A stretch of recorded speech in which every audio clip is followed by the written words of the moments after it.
So it's week 3, it's Thursday, and I want to do a little more with what we started on Tuesday, which is multiple activities and intents.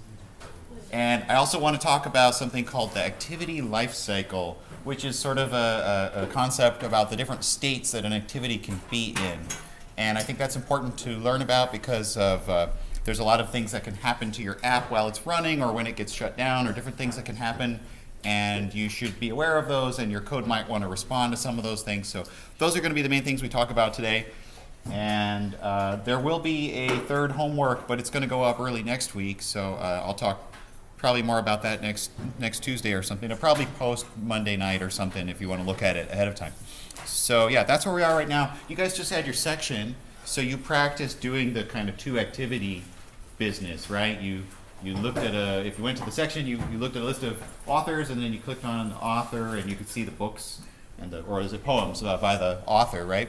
So I just wanted to know if you had any questions or thoughts about all that, since I kind of showed you some of that Tuesday, and then now you played with it a little bit. Did that lead to any questions or anything about multiple activities or intents?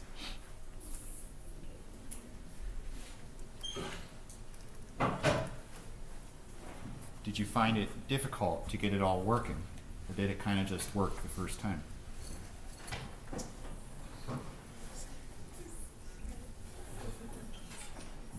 Good talk. Good discussion. I don't know, maybe it's a weird question to ask. I'm just kind of curious.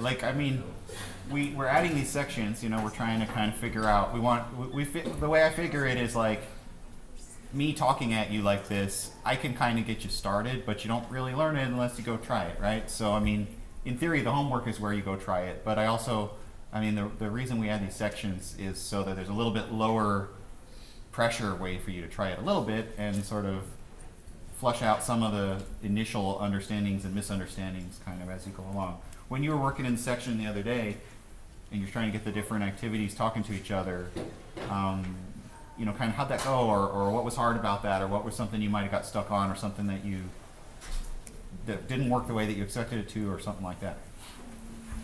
Or just any other thoughts about the section?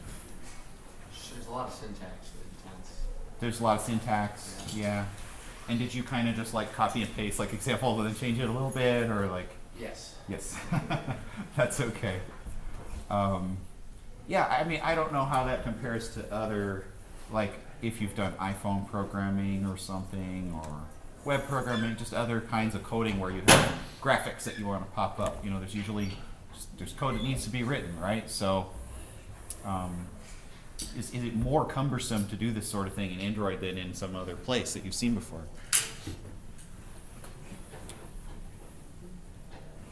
I don't know.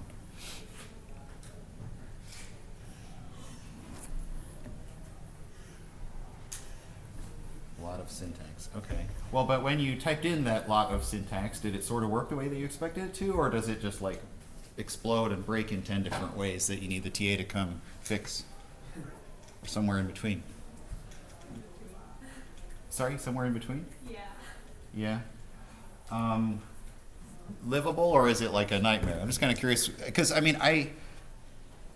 what I found when I teach this course is I go look up some tutorial or web page or whatever. I have to learn it myself first, right? So I go learn it, and I try it, and then usually sort of works, and then I go, okay, and then I go put it in the slides, and I go teach it or whatever, and then students go do it, and they discover 100 different ways that it can break, that it didn't break for me, and that doesn't mean that I'm better at coding or something. It just means I think I'm only one data point, and you guys are n data points, right? So I'm sort of curious. I guess what I'm sort of looking for is just hey, what did I not cover? What did I not prepare you for?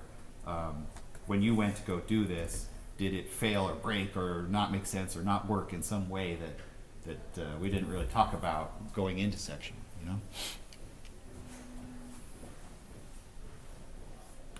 What were you going to say? Yeah.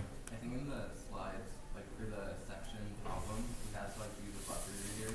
That's what it was in the slides, but it didn't actually work in code, and I had to change it to a scanner. Okay, so the slide said use a buffered reader, but for you to get it to work, you switch to a scanner. Yeah, I think the buffered reader can work, but it uses a little different syntax. I think the I'm just writing in a text editor window here just to play. I think if you want to do a scanner, you sort of say like scanner, and then here you pass like either open file input, or you pass what was it, open raw resource, or maybe it's read raw resource. I can never remember the names, but like you call, you know, the r dot raw dot whatever, you know, you put the scanner, you sort of wrap the scanner construction around that, right, to make a scanner, and maybe that's what you end up doing. With the buffered reader, I think if you try to just switch this to buffered reader, I don't think it works all the time, but I think what you do instead is you still make this open call, and then you say like dot buffered reader paren paren. It has like a method. You do like that, where the method called open raw resource, it returns something that has a method called dot buffered reader, and then that makes you a buffered reader. So it's kind of a weirdly different syntax. And some people really like buffered readers, so maybe that's what you want. But yeah, anyway, there's usually a way to get something to work. I think sometimes the discoverability is the hard part. You're like, I know there's some way to do this, but I can't find it on the slide, or I Googled it and I just found some bozo on Stack Overflow who's lost even more than me. So yeah, sometimes it's like you can't get it at your fingertips. Yeah, anything else? Any bugs you ran into? Crashes? Yeah, what did you find? What happens when you're in onCreate, the set content, for a set content view? It's, if I put like a lot of stuff in an XML file, the R becomes unrecognizable in the KT file. So okay, you're like writing some sort of activity. I just opened up, this is like our dictionary vocab quizzer that we've been working on, and you're saying that this part right here, Yeah. when you're trying to create the activity, it wants to set the view to be some sort of r.layout, and you're saying that at some point while you were working on your project, that just stopped functioning properly. It started says, to. like R is unrecognizable. Yeah. Okay. So we haven't talked a lot about what's this R thing.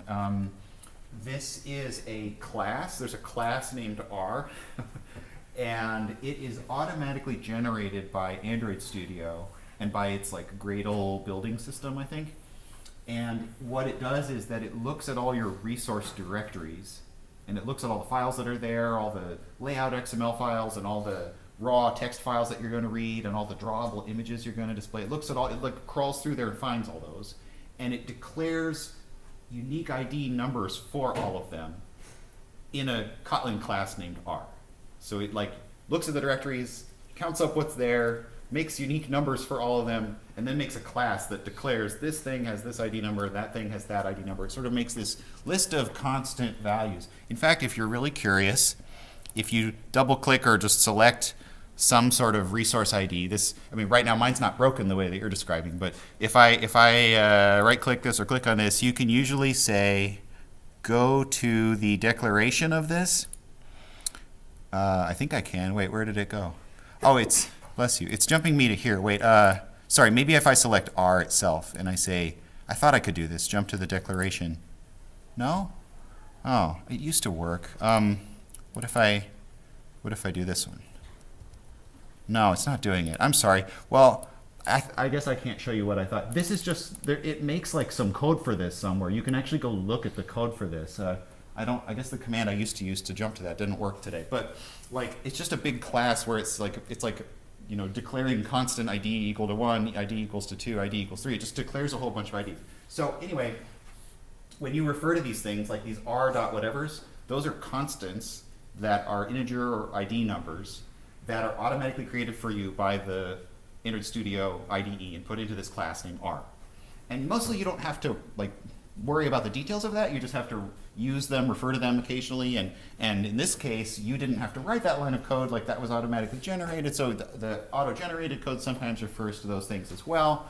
Now, okay, to your question about like, well, why would that stop working? Like you had a thing where like, it sounds like just the class R, the identifier R itself starts underlining and saying that's not found, that doesn't exist, it won't compile. So if that happens, it can happen for a couple different reasons.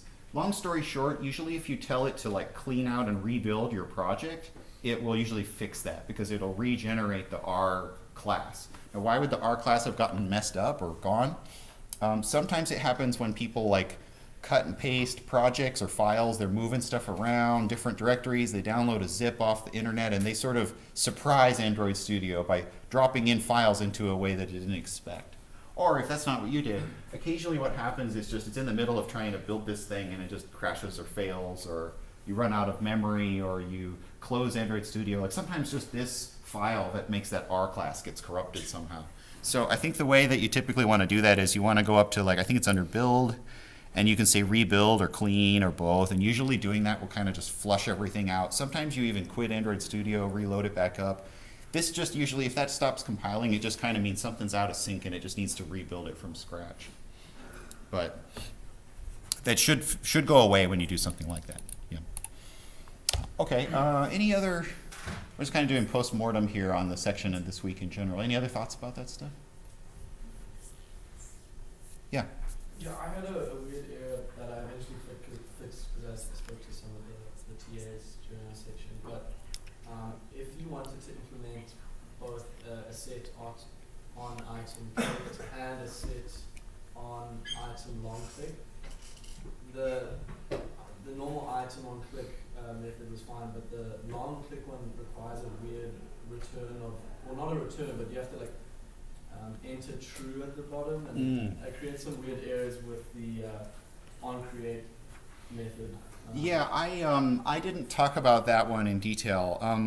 Yeah, I have to pick a subset what topics I talk about in lecture, but basically, like, let me see, where's the one? Let me just open up the which one had the list? Was that, did we do that in our Ninja Turtle thing? We had a list of stuff somewhere. So I'm just trying to remember what project that was in. Because that's where you would do the long click, is if you have a list, right? Yeah, So I don't think you did it in class, but you right. did. I don't think I did long click, but I thought I had a project that had a list in it. So wait, let me look at that real quick.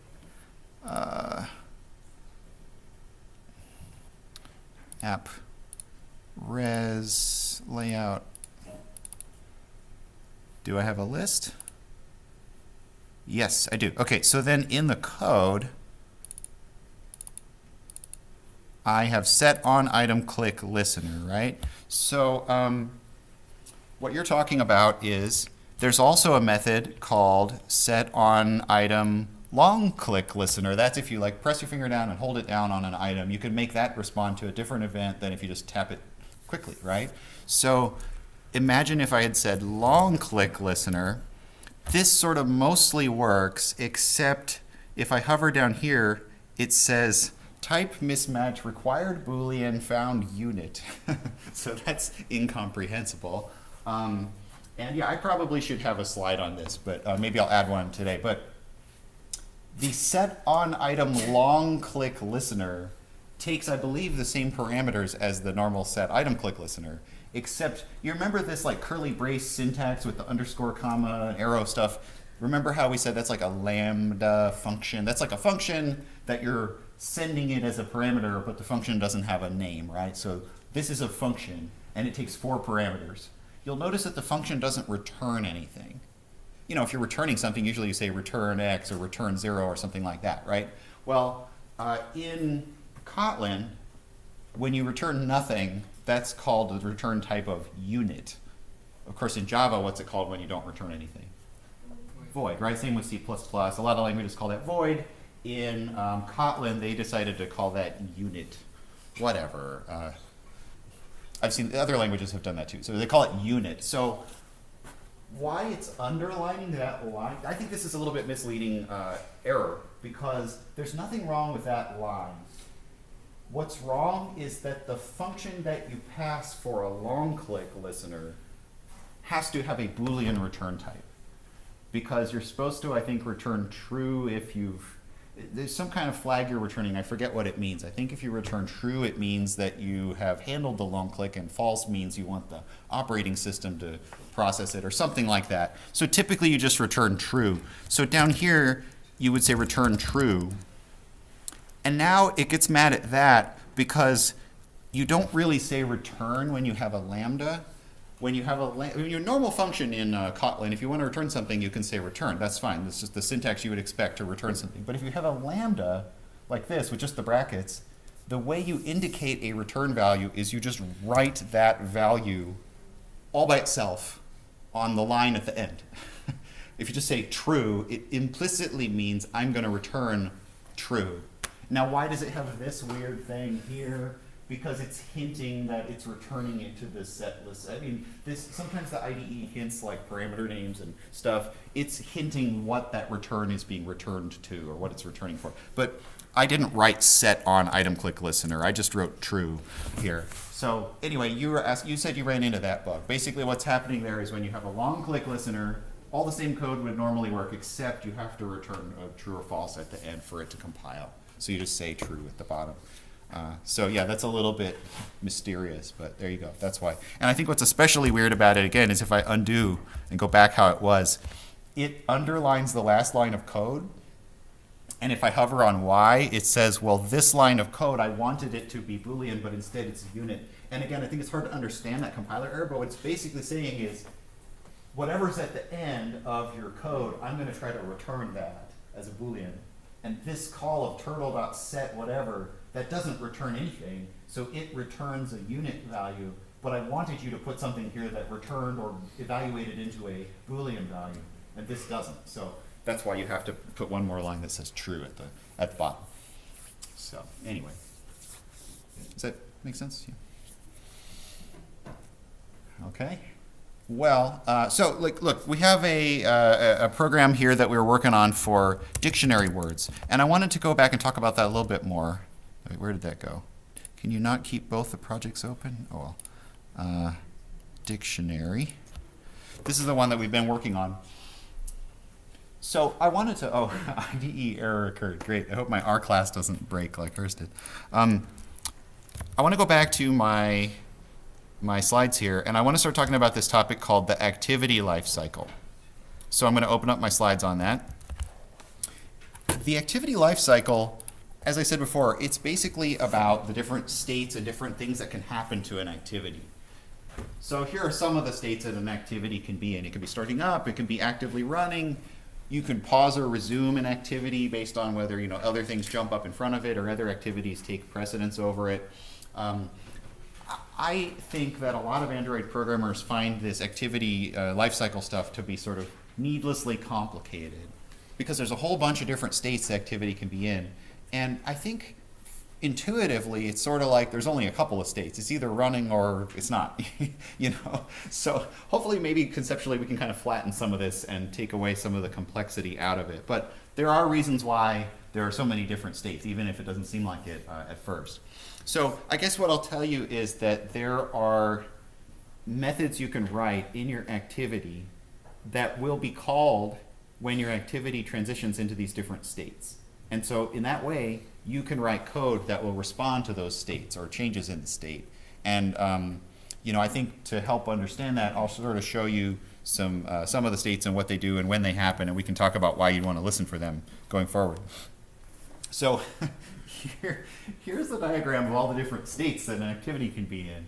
What the hell? Who designed this, right? So if you're having trouble reading, this is like a flow diagram here, like flow chart or something. When your activity first starts up, remember like your app loads up, your activity first loads up, it gets created. And at the moment it gets created, a method is called on you named onCreate. Now, you've heard of that method before because whenever you make a new activity, I'll go back to the slide in a second, but whenever you make a new activity, it automatically writes in an onCreate method for you. And we've already learned about that method, so you're aware of this. Bless you. After it calls onCreate, it also calls a method on your activity named onStart. We don't have that method. Like if you don't write that method, nothing happens. But if you do write that method in your code, Android will call that method on you. And of course, how that works is through the plumbing of inheritance. Like the superclass of activity has that method in it already, and it's empty and it doesn't do anything, or I think it doesn't do much. But you can override that with your own version that does something, right? So it calls onStart on you. Then it calls another method called onRestore instance state, which I'll talk about later. Then It also, after all of those, calls another method named onResume. Then you sit and your activity runs. So after all of that, now your thing is on the screen and it's like running. So it could be there for a while you're playing with your app, while you're interacting with your app. Then after a while, perhaps for some reason your activity stops running. Maybe you leave the app, or maybe something else jumps in front of your app on the screen. We'll talk about exactly what causes these transitions in a minute, but something causes your activity to stop running. The first thing it does is it runs a method called onSaveInstanceState. Then it calls something named onPause. Your activity could sit here for a while, pause, and eventually resume, in which case it would jump up here and call onResume and then be running again. Or more serious things could happen, like your whole activity could be stopped. Your whole app could become destroyed. And this is basically climate change, global warming, we all die in the year 2040 down here, something like that, the end of the app as we know it. Anyway, this is all the different stuff that can happen to an activity. I think the missing piece here is what causes it to move through these different states, and we'll get to that. So I think the sort of short version of this in terms of your code is any one of these methods, we could go into our activity and we could write one, and then Android would call it. So let me just demonstrate that real fast. I guess I was going to do that. Well, I've got this dictionary program, but I kind of wanted to, well, okay, I think I'll do it here. This will be fun.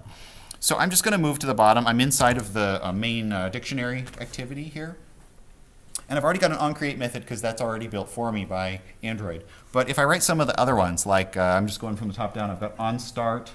So if I just go over here and I type onStart, I don't type, again, I think in terms of using the IDE, the best way to do it is to just type the name of the function you want, and it'll auto-suggest, do you mean onStart? You say yes, enter.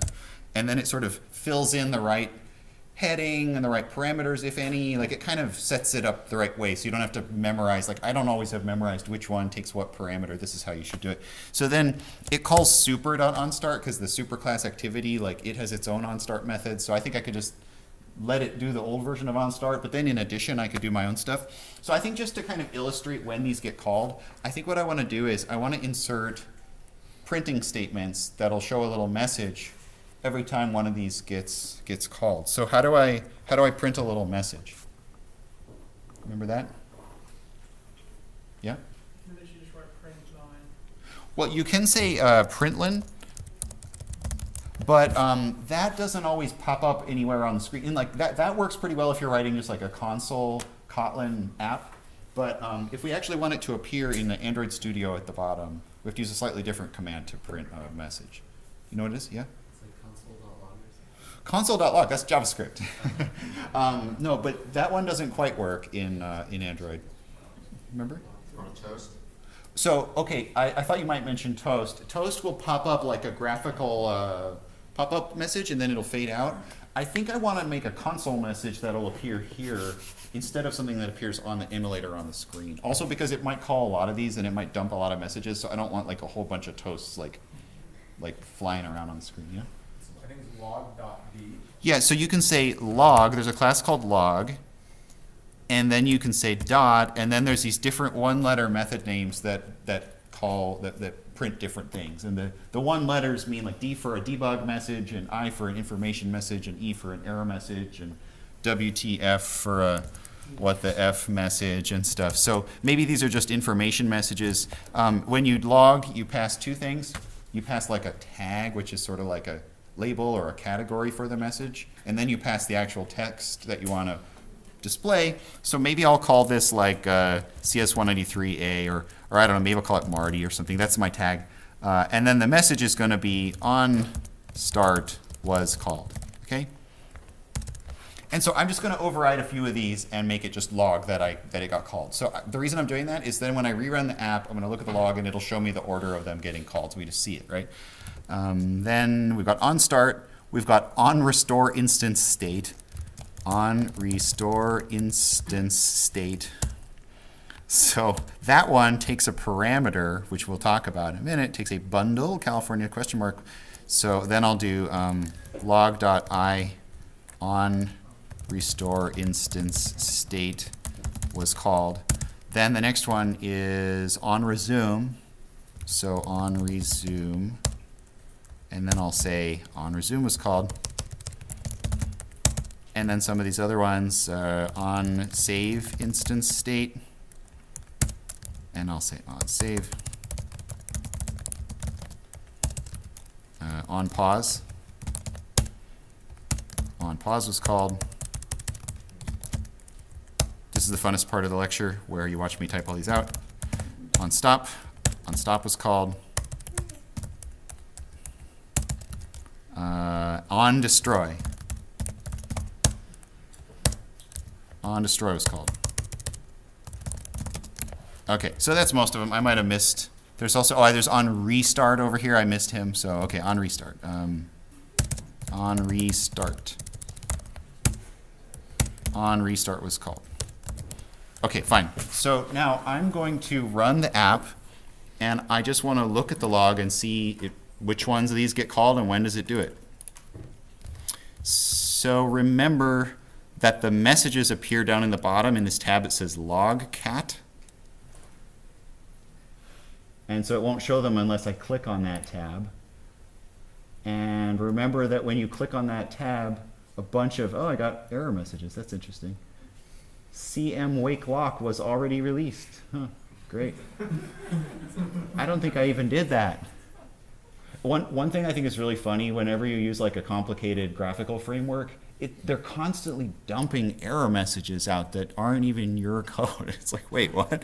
Couldn't load memtrack. That seems important, right? Like, do you see that? Anyway, so when there's too many of these messages, you remember there's a couple things you could do, right? You can say like only show info messages, that's the kind I printed, and only show the ones that say Marty. So if I scroll back through the log, it calls onStart and onResume. So wait, did I do onRestore instance state? It didn't call that one, did it? Did I have onRestore instance state? I did, yeah, okay. So it it called onStart and then it called onResume. It didn't say onCreate because I didn't put a log statement in onCreate. I think we sort of knew that onCreate was there. We knew that that was going to happen. So it's calling those methods. And I guess if you want to see it call other ones, you'd have to like do some stuff to disturb the app. You know, you'd have to, like if I go back to the desktop here, look how it said onPause got called and onStop got called. And if I want the app back, I hate these dumb icons. I can never remember what does what. To me, this is like play backwards, and then this is like stop. I don't know. Anyway, so if I load the app back up, it says onRestart, onStart, onResume, all three. And if you look at my little chart here, it was paused and stopped before. And then when I ran the app back up again, it did onRestart, onStart, onResume. So it kind of, I think my slide is not lying to you in general here, right? Okay, so that's kind of the starting point here. Any questions on kind of so far what's going on? Yeah? Why is it not calling the restore instance state? Why is it not calling onRestore instance state? That's a good question. I think it might be because there's two versions of that. Wait, so I typed onRestore instance state, and there's two of them. And so I think I might have picked a wrong one. OnRestore instance state 2, OnRestore instance state 1, I think. I don't know. I can run it again. Let me also, just for completeness, let me put up in onCreate, just because I like to see all of them. onCreate. Create was called. There. So let's run it again. How about save instance state? Oh, is there two for save instance state as well? On save instance state. No, there's only one of those. That one's not getting called either. But I see, but I didn't, because I didn't, yeah, wait, so on save instance state. There's only one overload. Hang on, we can come back to it. Let's do one at a time. So run.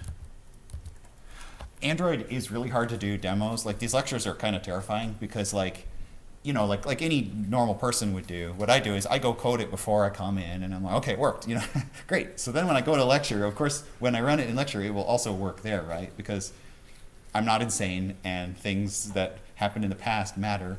And I walk in here, and like half the time, it just doesn't work. So anyway, over here, we had onCreate, onStart, onResume. It didn't call onRestore or onSave instance state. So I might have to come back to that one. I think that might be more about when it jumps to a different activity. But if I exit out of the app here, it calls onPause, onStop.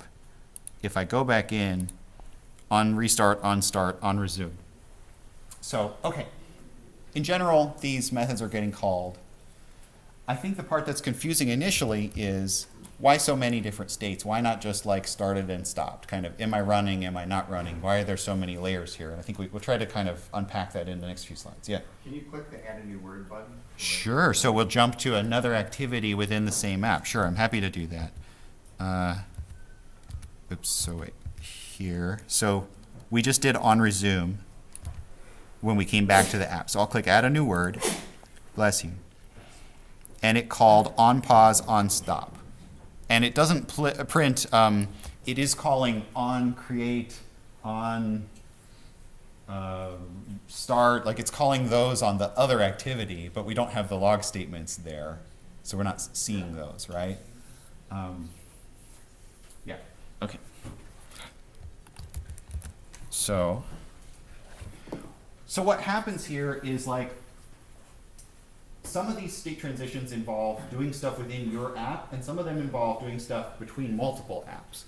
Like if you exit out of your app and go to the desktop, like this, it pauses and stops your activity.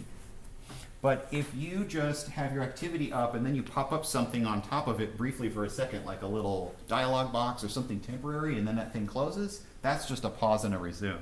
Like a stop is like, that activity is actually not visible on the screen, so I stop it. Pause means it might still be there, but there might be something partially obscuring it so it's not listening to your input right at this moment.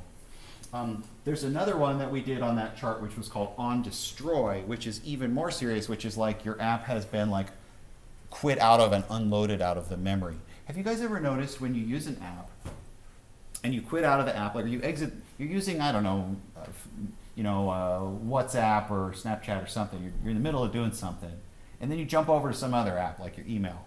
Then you come back to WhatsApp. It's sort of like came back to where you were. It remembers what screen you were on, who you were chatting with. Like your state of what you were doing is sort of still there, right?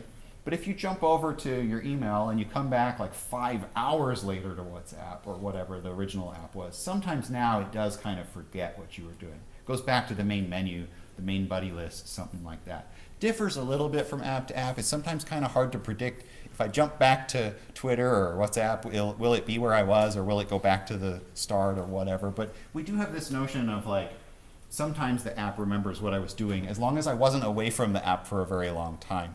So what kind of happens there, and I don't remember if I have this in my slides, but like what's going on in your phone is like, so here's, oh man.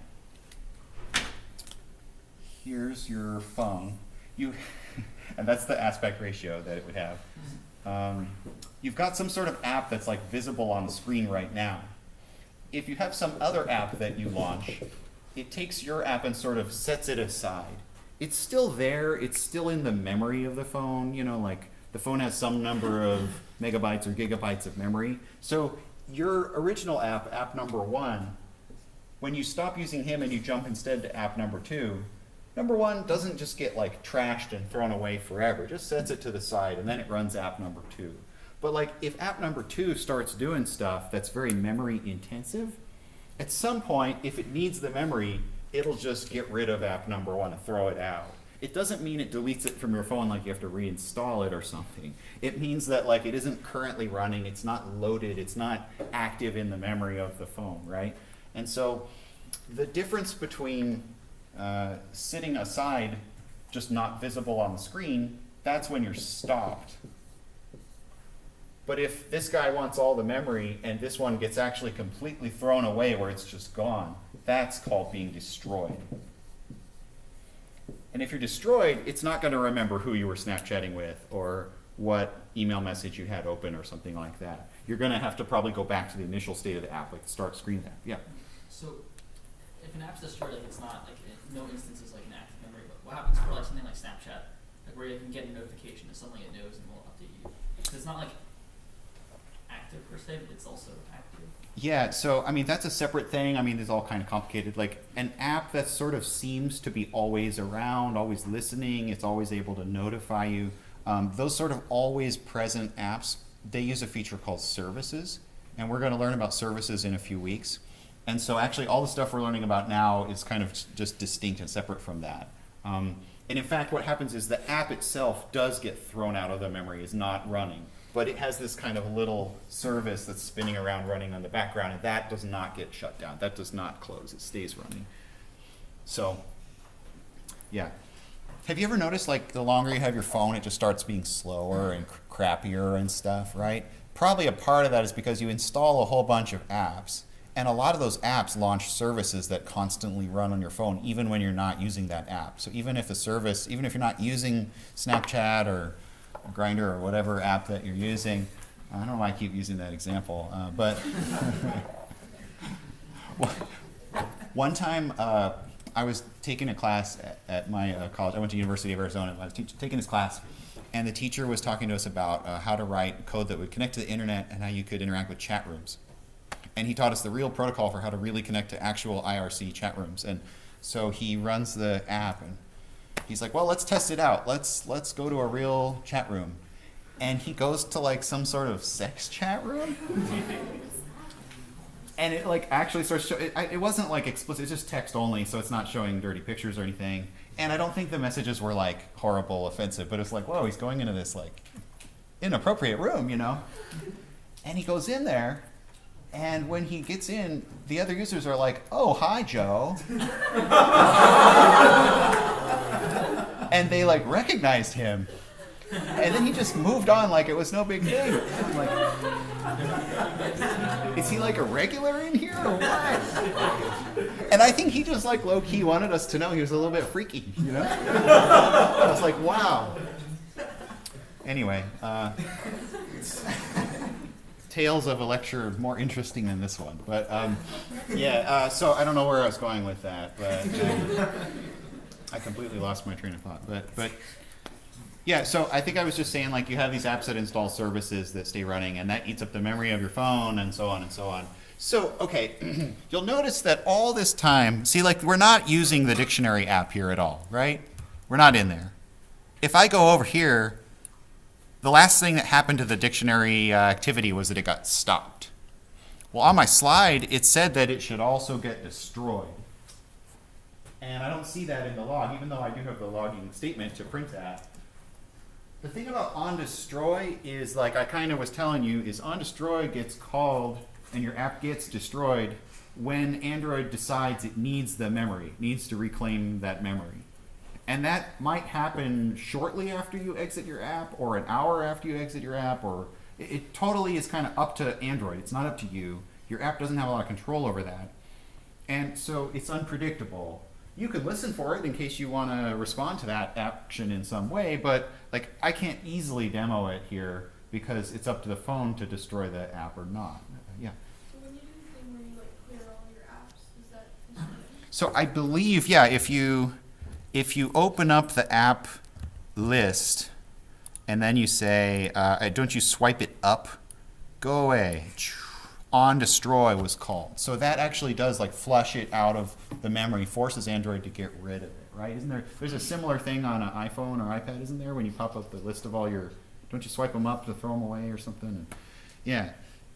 Isn't it funny how like if when you start swiping, you have like 87 apps and you're like, whoa, I haven't talked to her for a month. Whoa, you know, it's like remembering all these old things that you did a long time ago.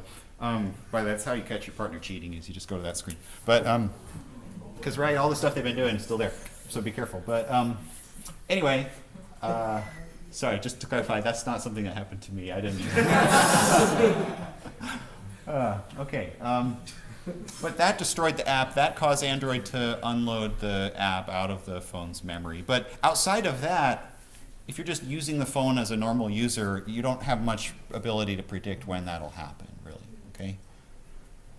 So anyway. Okay, where am I here? Where am I? So, okay, an app that's running or an activity that's running has what we would call an instance state. An instance state is just whatever is going on in the activity right now. Like if you have a text field, have you typed any characters into it? If you have, those characters are state. Do you have radio buttons or checkboxes? Have you checked them? If you have, if you've manipulated the widgets and changed the way the activity looks or anything about what's going on the screen, kind of that's the state, current state of the activity. And so like in my example, this is just a screenshot of the app we did last week of well, it's a little different. It's just I think our version that we have has like a list here, but basically it's got some buttons for turtles, and you click the button and it shows which turtle and stuff like that, right? So the state here is that the Dawn box button is checked, and that image is the one showing. It's not a particularly complicated or interesting state, but it's just like that wasn't what it looked like when it first loaded up, and now that is what it looks like, so that's the state. And in theory, like if we quit the app and reloaded the app, like destroyed it, swiped it up like you asked about, if we reloaded it, it wouldn't be in that state anymore. It would be back, I think Leonardo is the initial default state, right?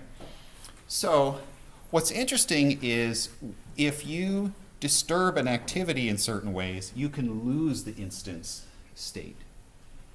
You can lose track of the instance state of the app. So in fact, it's pretty easy to lose the instance state of the app. And I think I've talked to one or two of you who have already encountered this but didn't quite know what was going on. Pretty quickly, if you like jump out of your activity and come back, or jump to another app and come back, sometimes the instance state is lost or forgotten. And actually, a particular thing that's surprising to a lot of people that causes you to lose your instance state is even if you just rotate the app from portrait to landscape, you lose your state. And that's pretty surprising. If I go to, I think I still have the turtle, where is it? TMNT? Isn't that what I called it? Is it TMNT test? I thought it was just TMNT. So I don't think this is the one that we were working on, but it's basically the same app. It's just the turtle head and the different names and stuff. So if I click, I don't know, Donatello, who's objectively the best one, then there's these buttons over here. I didn't really talk to you guys about these buttons on the emulator, but like you can do stuff with these sidebar buttons like turn the emulator on and off. You can turn the volume up and down like as if you had the hardware keys on the side of the phone and stuff. You're simulating those. There's also these little ones here that are rotation keys. If you click rotate left, it'll basically pretend to rotate the phone sideways, and it'll signal like most of phones have like a gyroscope or something, so it detects which way's up. It rotates the screen. So if I click here, it didn't do it. Why didn't it do it? Might be in your manifest. Yeah, it's supposed to. I mean, that's more sensible than what I thought it was going to do. I'm wondering because it's okay, wait, hold on. Let me do it with the. See, none of these demos are working. Let me do it with the dictionary one that we were just playing with. So, dictionary. Oh no, that's not it. It's the wrong one. Hang on. Dictionary. Okay, so like, hopefully this will do what I want it to do. The word is abjure, and if you try to memorize some of these little definitions here, if I rotate, it's not doing it. What? I wonder if I set something wrong here. It's supposed to redraw it, facing the right way. I don't understand what's wrong. There's a blank, like when you open up a new Android Studio project, does it already have code written so that it will have that feature? Did it already set the, Like how would it know it should change the orientation if you do that? so it was under the new project? Wait, let me check this real quick. Empty activity, next. Sorry, what do you? I'm just asking, when you just open up a new project with blank code, would it already have the feature that when you turn it, it should rotate the screen? Yeah, see, Maybe if you swipe up on like where the notifications are, there's an auto rotate. Sometimes that's set to. oh, I have that. You're right. Okay, thank you. I have the, see, there's like 10 different ways these things can go wrong, right? Like if you have an Android device, you can set it, like I personally most of the default phones is if you turn it, it'll detect that it's sideways, and then it'll relay out, redraw the screen so that that way's up now, right? And if you turn it this way, now that way's up, and that's the default, right? But you can tell it not to do that, and I usually tell mine not to do that because I'm often like reading upside down, hanging from a limb, trying to change a diaper and take a pee at the same time, and also read Twitter, and so I don't want it to rotate. I'm upside down for a reason, and leave it right side up. So I usually turn that off. It's off on my real device, and I turned it off on my emulator as well, and you just kind of saved me because I forgot that I did that. So if you drag down from the top, you get this bar of things, and this is the auto rotation setting. If you didn't touch this on your emulator, I think it'll already be on for you, but I turned mine off, which broke my demo here. So I think what I was trying to show you, let me try it again with the Ninja Turtle, because that's where I thought it was going to do it. So if I go here, and I rotate this guy. There, okay. Isn't it funny the celebration is that I broke it? Do you see how it switched to Leonardo? And actually you can't even see, but if I could see the radio buttons, it sometimes breaks which radio button is showing and stuff as well. And it's not because this app is buggy or something, it's just, this is a thing about how Android behaves. If let me put it back right side up. There, and let me go back to the dictionary. I don't know, it's kind of unpredictable. Let me try it with the dictionary one and see what happens. So we've got abjure, and it's promise first, and able to make 80 minutes seem like that second. So let me try this rotation. Boom. Now look, do you see that? The definitions are different now. Did you see what happened there? It's still the word abjure, but able to make 80 minutes seem like 800 used to be the last one, and now it's the third one. Did you catch that? I mean, I don't expect you to memorize all these dumb definitions, but let's try it again. Difficult to comprehend is first. Able to make this is third. Let me rotate it again.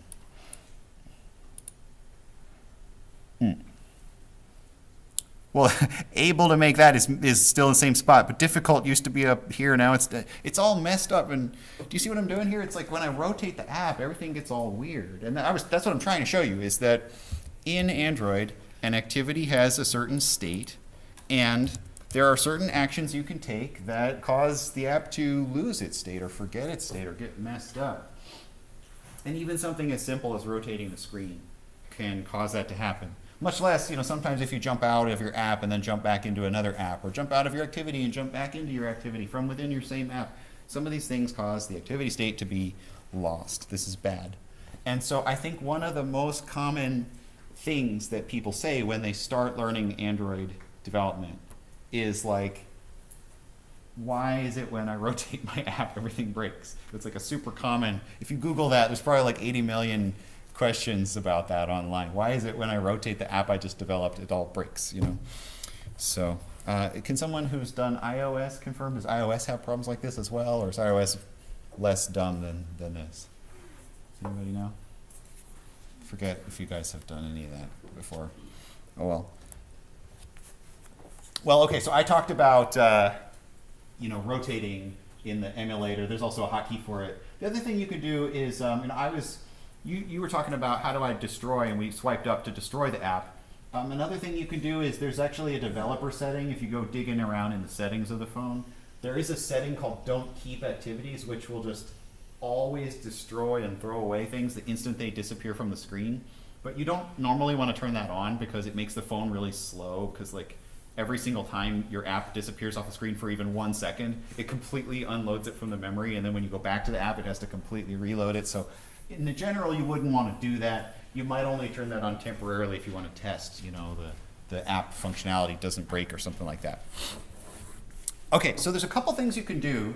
If you want your app not to break when you rotate it, there is a quick fix for that. If you go into we talked last lecture how apps have this manifest file that has information about your app as a whole. So one thing you could do is if you go into that manifest, there's a special flag you can set about the orientation and the screen size. If you write out that exact mumbo jumbo that I just wrote there, that will cause it to retain the activity state after rotation. So I guess it kind of raises the question of what's going on here? Why is it that when I rotate my app, everything gets all screwed up? Who thought that was a good idea?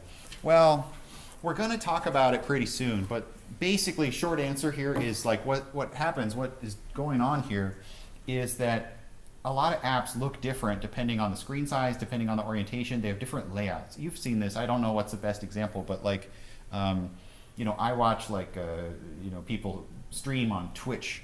So it's this app, Twitch, that has video streams. And if you're in the vertical portrait mode, the video is kind of up here, and then in the bottom there's a chat window, people chatting about the stream. So it's like that's the layout in portrait mode.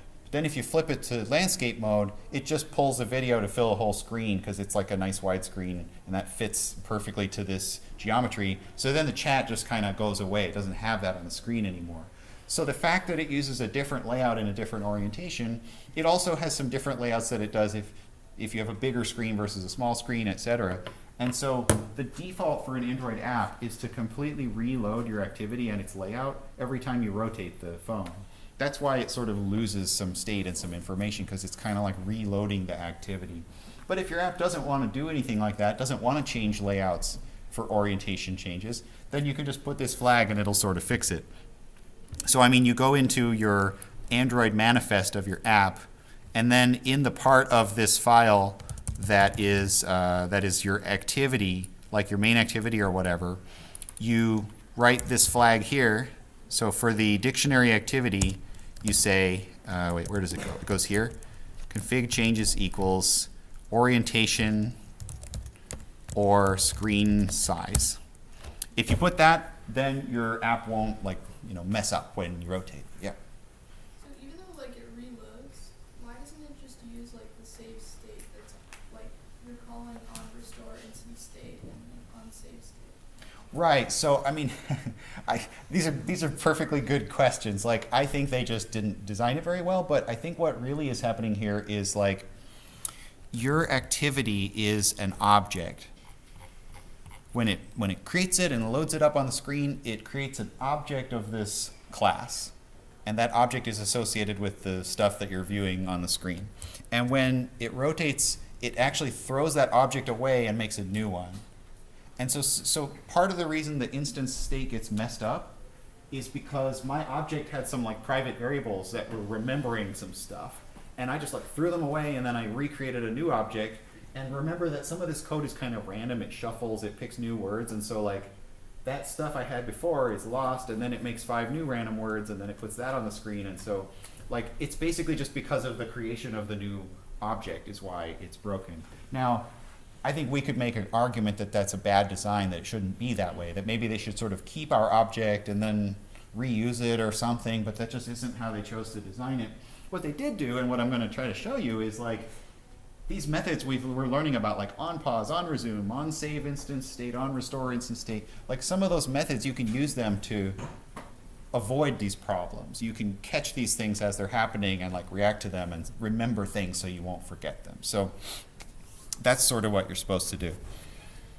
Okay, so this one avoids having your app kind of crash and burn when you rotate the screen, but it doesn't solve some of these other things. I think on my previous slide I was saying that there's other stuff that breaks your instance state. Like sometimes you go to a different activity or you go to a different app and you come back, now your thing got messed up. So this little flag here doesn't fix all those different things. So like this is not some magic bullet that fixes all your problems for you. So what you do need to do is you need to start like writing some of these functions. And I'm going to try to give you a sense of what sorts of code, like I wrote a lot of these on whatever methods, and I just put a log statement in them just to see when they got called. But I don't think I've done a very good job of justifying like, well, what kind of code would you write in there instead of a log statement? So let me try to do that now. So onCreate gets called when your activity is getting initialized, when it's first getting created. Now, that is already created for you by the Android Studio. So it's there. I mean, I think you have to have it or else the thing doesn't work properly.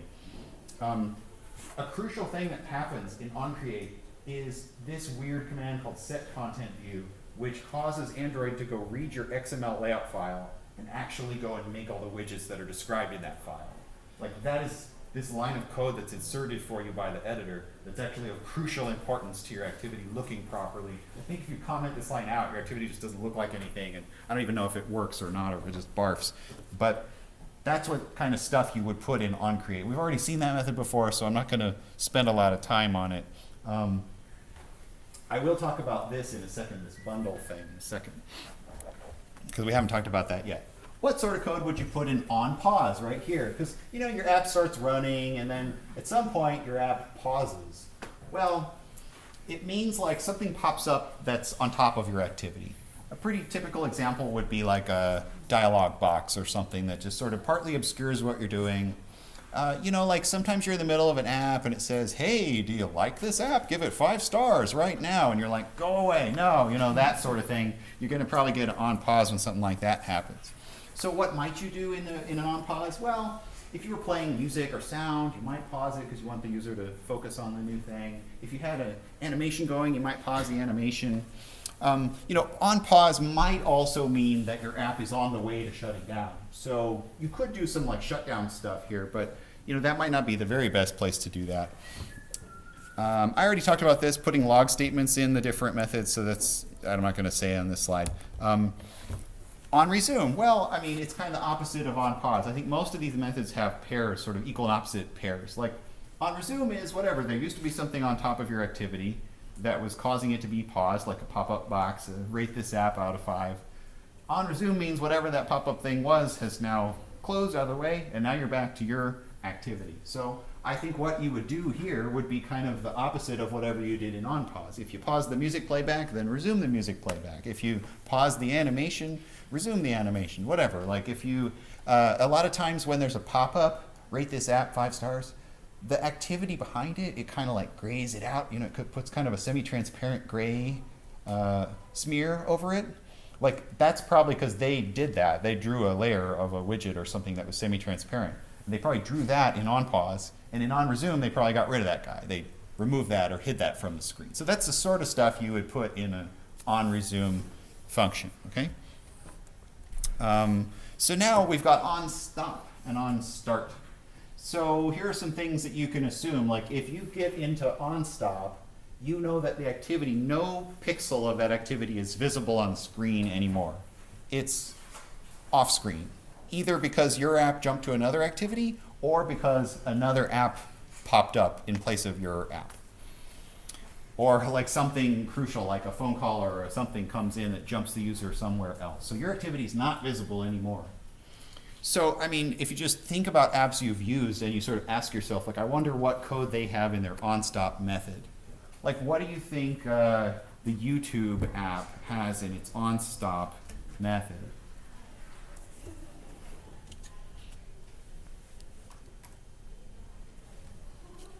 Do you have an answer?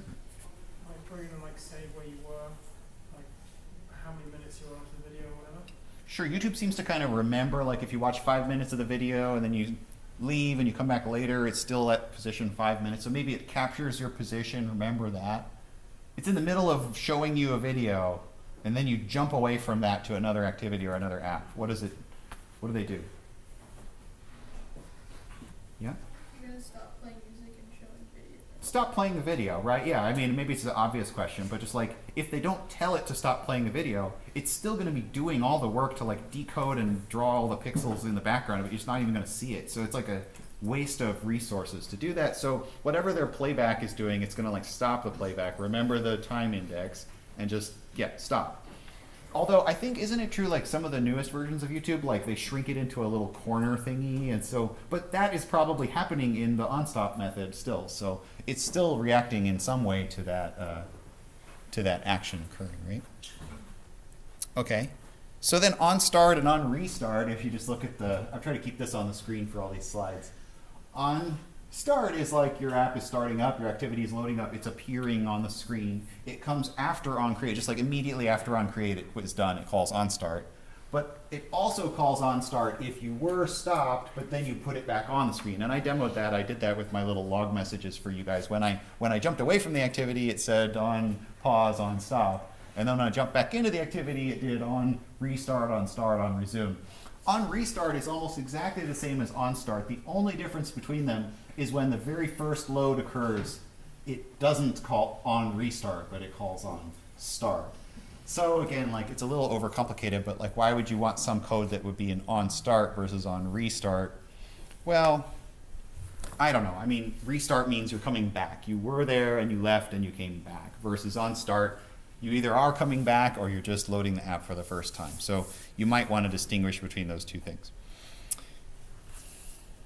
Okay? So now I think what I would say is I think Android overly distinguishes pause, stop, pause versus stop, and it overly distinguishes start versus resume. I really think you could just kind of mush those together into each other. And when students tell me, like, I don't know whether to put this code in onStart or onResume or whatever, I typically recommend for people to favor onResume and onPause.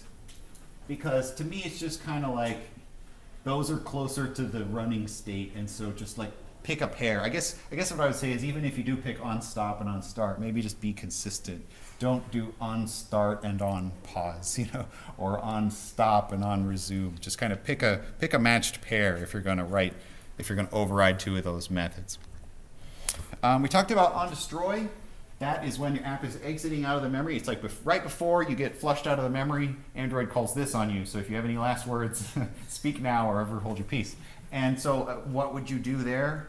Well, I mean, I think that would be like if you had to save any data that was loaded in, like maybe we're doing dictionary words and we haven't saved them into the file yet or something, you might do it here. Although frankly, I think most of the time I don't use onDestroy. I almost never override this method. Any sort of work that you might think like, hey, I want to do this when the app shuts down, I would typically want to do it more like in onStop because you don't know when onDestroy is going to get called. And one thing you have to keep in mind is that in case of catastrophe, sometimes these things don't get called. Like if I drop the phone and it smacks on the hard concrete and the battery pops out and my phone dies, it doesn't call any of these functions, it just turns off, right? So like you can't be guaranteed some of these things. So you might want onStop instead of onDestroy because it's more likely to actually be guaranteed to get called sometime, right? So yeah, I don't like onDestroy very much. Okay, so let's talk about these other ones that we hadn't quite discussed previously that kind of don't look quite like the other ones. On save instance state, on restore instance state. So it leads me to talk about this thing called a bundle. When we had this issue with the state of an activity being lost or whatever, these bundles, if you go look, hang on, I'll come back to this slide in a second. If you look at onCreate, it takes a parameter called bundle ? Saved instance state bundle ? A bundle is a little bit like an intent. Do you remember how in intent you can store extra data? You can put a string for a key and associate it with a value, and you can it's almost like a map. You can store pairs in it. A bundle is kind of the same way in the sense that it stores key value pairs. But an intent is sort of used to launch something. A bundle sort of doesn't have the launching aspect. I mean, frankly, I think that they should have just made this parameter be a map. I think that would have been simpler, but that's basically, just think of it as map, okay? It has a put method and a get method.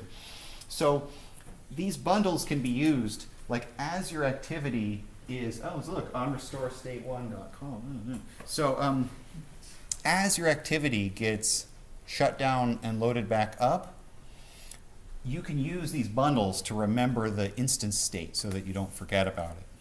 So if I scroll back up here, onRestore instance state gets called. So what you could do here is as your activity is starting to get taken off the screen or whatever, you can use a save instance state method that stores stuff into a bundle. You just put stuff in here. And then later when your instance state gets restored, you can pull the stuff back out of the bundle and your app will remember it again. So I guess if you look at the chart of what methods get called when, where is it? Where is it? It's all the way back here. When you stop running, it asks you if you want to save your instance state. And then when you get resumed, it asks if you want to restore your instance state. So another thing you can do is instead of putting code in pause and resume, you can write these onSave instance state and onRestore instance state methods. The difference between them and the other ones is they take this bundle parameter, and you can pack stuff in there. So one thing you could do is you could say, well, in my dictionary program that I'm writing, which is this dictionary activity here, you could say, well, let's see, where's on save instance state? You could say, I want to save some state in this bundle here, So you could say out state dot put. It has these different methods like put string, put int, put double. You can put whatever kind of stuff you want in there. So the state of this app is we have these different collections here. Now, collections can be a little bit complicated, but I think in the example of the, like Ninja Turtle one or something, you could put a string of like current turtle, and then you could pass in like Leo or Dawn, or you could remember which one was being selected at that moment. And then later, I have to say question mark dot put, because this is a California bundle. It could be null, so I have to say bundle dot put string. The one for onRestore instance state, down, where is it? Here, I could say, hey, okay, well, I want to get what the current turtle was. So I could say like val current turtle equals saved instance state dot get string current turtle. And then, hang on, it's a little bit too big to read. I could get back out the thing with the same key that I put in before. So down here I put current turtle Leo or whatever. And then if I use the same key up here, this would store Leo again from what I had from the past. Well, I guess I have to say question arc dot, right? So I mean, those two methods allow you to sort of remember something across the boundary of like my app got removed from the memory and then recreated, but I don't want to forget the private variables that I had going at the time of that. Yeah. So the bundle is like external to the object then? Yeah, the bundle, basically, I mean, Android sort of does all this for you. Android passes you in a bundle here when you're saving the state. You can do something with it if you want to. Then it sort of holds on to that and remembers it. I told you how it throws away your object and it makes a new one. But it doesn't throw this away. It keeps the bundle, and then when you come back and it makes a new object of you, it says, hey, here's that bundle you saved before. Here it is. And so you can sort of unpack your bundle and pull everything back out of there, and you can use what was in there to restore whatever, select the right radio button, set that radio button to be checked because of what's in the bundle, set that image to appear on the screen because of what's in the bundle, put the strings from the bundle into the array list. Like you can, basically whatever was in there, you can use it to repopulate the state of the app that was originally there. Good, do you have a follow-up? So it's like associated with the class itself, not the instantiation of the class, right? So like Well, is it associated with the class as a whole of this activity class, or is it associated with a particular object of the class? Well, I mean, I guess what I would say is like, if you're running your activity for the first time, there's an object, so that's object number one of your activity class. That object has this method called on it, and that object fills in this bundle. So now activity object number one gets thrown in the trash or whatever. The bundle is saved somewhere else by some part of Android that's sort of magical to us. Then later when you come back to the activity or reload the app or whatever, that's like activity class object number two. Then the bundle that number one made gets handed to number two. So, I mean, I guess, I don't know if I'm trying to answer your question in the right way. Like, is this bundle associated with the overall class, or is it associated with an object of the class? I guess I would say it's a message that's passed from one to another. So those particular two objects trade this bundle between each other. But it doesn't, like if there's a whole bunch of objects of this type, the bundle isn't given to all of them. It's only given from the one that got thrown away to the replacement new one that got made to take its place later. Yeah, what were you going to say? This might be a stupid question, but is there like a way to like just save everything all at once? Because I can imagine for like a complicated app, this would like might turn out to be like dozens of lines, if not like 100 lines of code. But like, Yeah, great. I'm going to sort of repeat the video. Like, yeah, what if we have a whole bunch of data? This is going to be a pain in the ass, right? Like, well, I have to do this, right? So is there some just like magic remember everything method or way to make this easier? So yeah, like even in this app, and in fact, like honestly, just I don't even want to do it for this app. This is complicated enough that it's messy. I wanted to do it for the Ninja Turtle, but we'll see. But so I've got all these fields, and even to just save, restore, even that's starting to be, because they're collections, you know, and it's kind of complicated pretty quickly, right? And what I'll say is there's not a magical one-line way to do that in Android. But pretty soon, I'm going to show you that there's a whole bunch of libraries for Android that are easy to set up, easy to install, and there are ones for this where, like, and I'll show you later, but there are libraries where you can basically just flag what data you care about as you create it. And then it will sort of automatically, magically put it in bundles and pull it out of bundles for you. Now you might say, well, why don't we just talk about that today and not deal with all of this?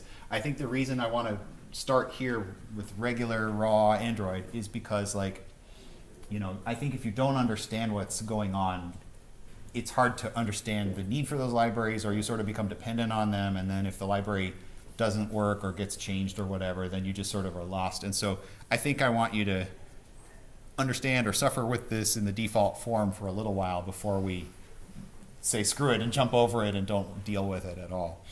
So anyway, so let me show you this. Okay, let me do an onSave instance state. So I did something about current turtle, Leo. That's dumb. That's not what we're doing in this app. Maybe what we are doing, though, is we have, let me open up the activity layout because I don't remember the names of all these things. We have a word. What if I just wanted to remember what the current word was? Seems like we might want to know that, right? The current word is in this idea of the word. So, okay, let me go here, and I say, hey, you're going to save my activity state? Okay, val word equals the word dot text dot to string. Okay, so what if I want to remember that? I could say the word is word. So I put that into the bundle, put the current word in the bundle, right? Now, when you restore the state, I could say, hey, not current turtle, let's say word equals save state dot get tree of the word. And then what I could do with that is I could say the word dot set text to be word. So I could kind of put that back on the screen, or I think I could just say text equals word. There. Just sort of take that word back out the bundle and put it back in there. So if it tried to forget what word I had up there, I could do it. Now, of course, that's not enough, right? Like I just showed you one save and restore pair. What else would you need to save and restore for this to actually work?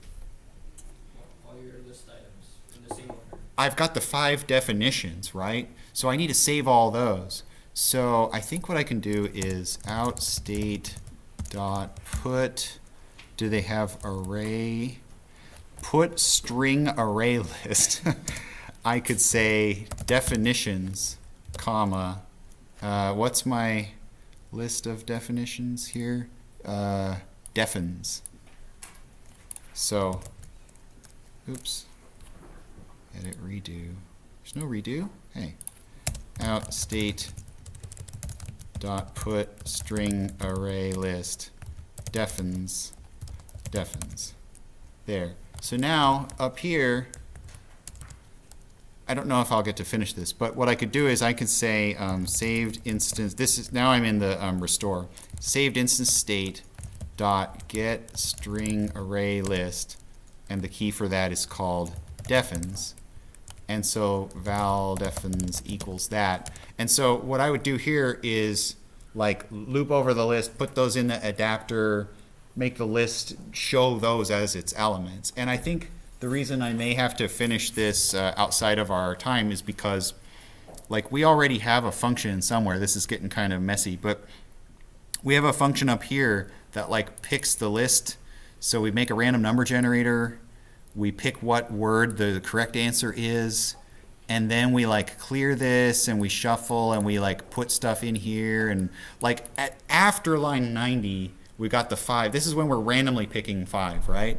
And then we do this to like put it on the screen in the list. So maybe this won't be so bad. Maybe I basically just want to do this down there in the restoring code as well. I guess I was just worried about trying to like do surgery to not repeat myself and stuff. So maybe I can just copy and paste this. I think I would probably want to make a helper function for it if I had a little bit more time. But on the restore state, I get the defins and I paste and yeah, like that, right? And actually, don't I just say defins? Oh no, I don't. Okay, just say val defins. So something like that. I don't know. I don't actually know if I have all the pieces plugged in properly there. But do you see what I'm doing? Like when you save the state, put everything in the bundle. When you're restoring the state later, pull everything back out of the bundle. but you have to make sure that your private variables have the right stuff in them, and you have to make sure that what's on the screen has the right stuff on it. I think what I might have a bug here is that this is a local variable called defins, but I also up here have this like val defins. I think those are separate, so I think what I need to do is like, I think I need to say this dot defins dot clear, and then this dot defins dot add all from the local variable defins. Does that not work? Why doesn't that work? Type inference failed. Oh, well, isn't this going to be, what's the type of this? Isn't this going to be an array list of strings? No, it doesn't like that.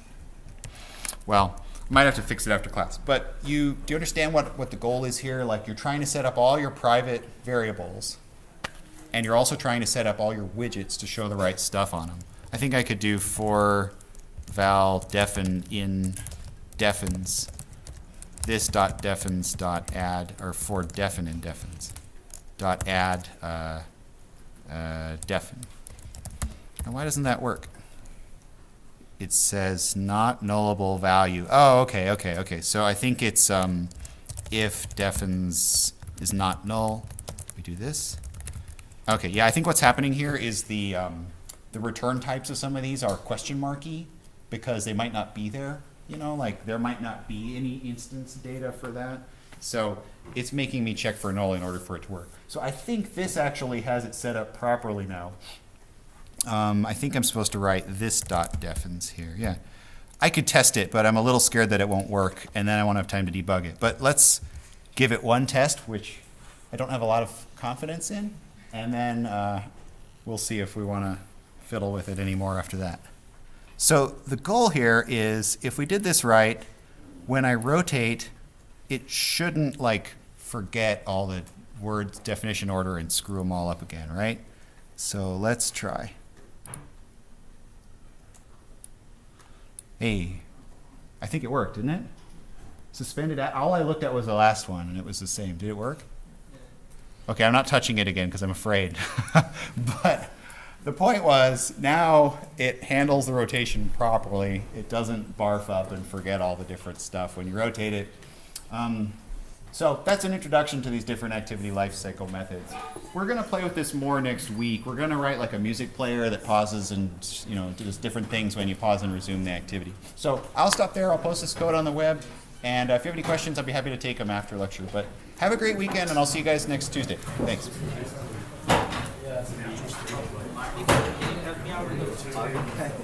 Yeah, sure. I'd be happy to. So, I mean, like, it's weird. Like, this is that to-do list one. Yeah, I know. So, I mean, when I'm trying to assign an adapter to the list view, it's not showing underline app or something. Well, it says list.adapter. What is list? So when you say list.adapter, you need to, instead of list here, you have to write the ID that you gave to you. I gave it the ID of list.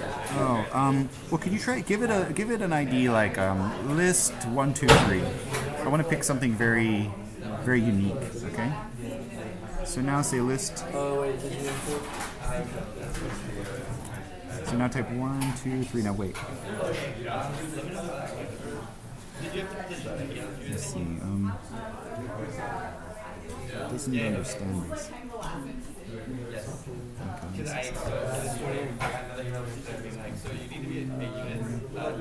Update usages. Whatever it is. Okay. I think it didn't update it yet. Okay, so now here. List 1 2. List 1 2 3. Now what it's supposed to do? It's supposed to automatically. There's something called the Kotlin Android extension. Mm-hmm. So.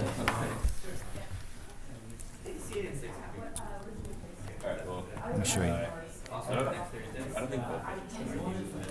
It's something like this. For yours, it does not seem to be. I mean, it's there, but yeah, you have that, huh? I wonder if because it has some errors, if it's not updating it properly.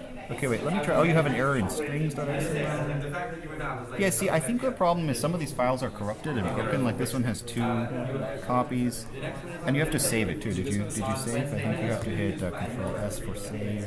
And then this one has an error too. I don't know what would be the error here. I mean, like I was. Oops. I didn't mean to push that. So here it says list. I don't know why. But so I think maybe some of it is from those files not compiling properly. Let's try this one. If I type list 1, 2,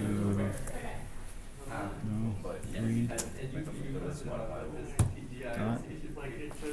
No. Okay, I think just what's happening is it's not recognizing these because the project isn't compiling. So let me try to turn off the part that doesn't compile. I just want to make it so that everything is like working. Everything's compiling.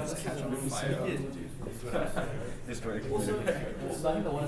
Undestroy computer. Mismatch, brilliant. Oh, okay. True.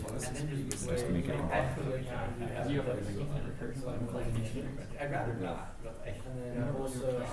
It's still underlined it in red, but I think.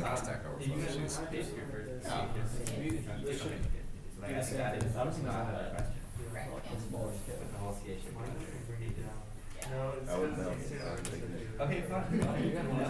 I like all of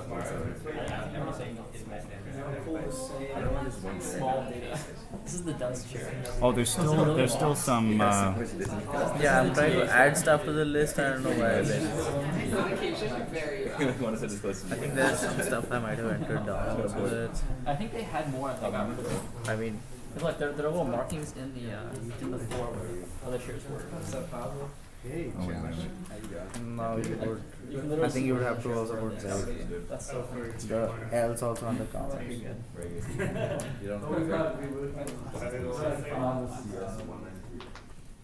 How about you? I just want everything to compile.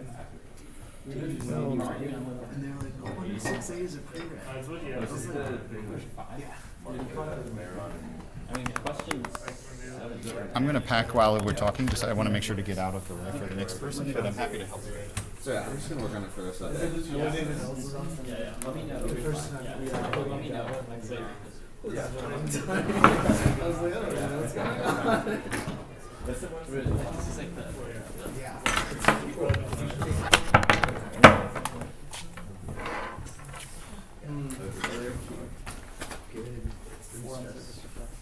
Stretch-ish? Not like stressful, just like I've been trying to do my work as much as possible. But this week I was like, I have a midterm tomorrow, so like, it's just not ideal. Because like, this is when I should not feel stressed. So there, list 1, 2, 3 works. It looks. Like 181 average PSET this week. Oh, I see. So you have some codes out here. You have to put those codes inside of a function. You have Which codes all those variables. Like you're not allowed to create adapters and get views by ID outside of functions. You have to create them inside of a function. So I think part of why it's not working properly is that. But I think the list 1, 2, 3 is working now. Do you see? Yeah. It works. You can use it. So I think now it's okay. So yeah, my starting point will be I will move some of this into a function. But like, if I want to use the adapter in 2 different functions, what do I do? Well, there's a command. There's a command called late init. You can look. This code is posted on the webpage. Yeah, I remember. So use late init, where you say the name and the type, but you don't set it equal to a value. And then later, when you want to set it, you just write my adapter equals something, and then you will be able to see it everywhere. So follow the example from this code. I think the dictionary activity. It's on the webpage. So take a look and let me know after that if you have any questions. Thanks, Marty. Yeah, you're welcome. Hey everybody, I'm happy to answer all your questions. I don't know if there's somebody else after us. We might need to move out into the hallway. Who's first? So I'm trying to do, I'm making a new intent for a calendar view. But when it's really weird because on here, it's like constrained and everything like this. But when I run it, Maybe it's It's just like. Oh, wow. Well, but that's probably just because it has so much space. It probably wants to use it to store multiple months. Maybe there's a setting in the calendar for like how much to show or what view to show. Oh, right. Because it might be set to year mode instead of month mode. Right, because right now my height is wrap content, which I guess makes sense. Well, but so I think it's not about the width and height. I think it's like the calendar view. Oh, I haven't used, right. So like calendar view, month mode or something. Are you teaching in here? Do you ever? Are you just hanging out? I'm just hanging out. Okay, cool. Okay. So I think, hi there. Hi. I'm just getting out of your way. Yeah, let's go talk in the hallway. Oh. Have a great class.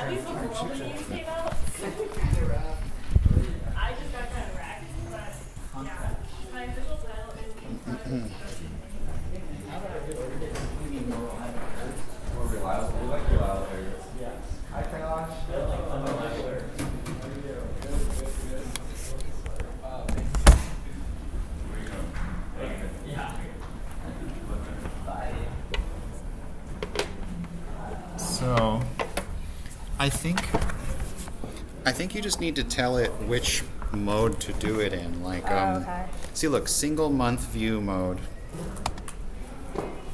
Wait. Calendar Android calendar view single month. Show only 1 month at a time.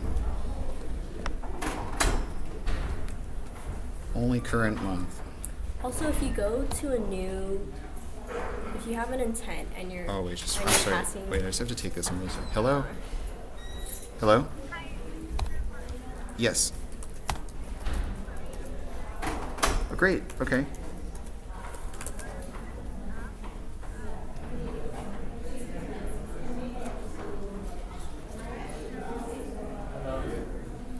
Okay, so I won't be able to come actually. I can come later today, this evening, to do a walkthrough. So I'm unfortunately I won't be there when you folks are still there. So I can do a follow-up phone call and report on the final walkthrough status.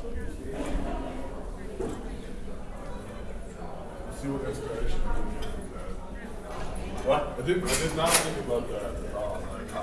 Okay, that sounds great. I'll do that. I'll get back to you later tonight, or else tomorrow if you're not available. Okay, thanks so much. Okay, take care. Bye. Okay, sorry about that. So, I mean, basically, my comment is it's not your layout. Your layout isn't broken. Okay. It's just that it sees that it has all this space, so it goes, oh, I'll show as much as I can in the space that's provided. So I think we need to find there's some kind of XML. What I would do is either in the Kotlin or the XML, there's going to be some kind of setting where you say, I want 1 month only mode. And I know on your preview it only shows a month, but that's because the preview just sort of draws a generic image. That's not necessarily how it's really going to run. Okay. You know what I mean? Right. So the preview looking different is I'm not surprised by that. That's kind of how the preview okay. works. You know.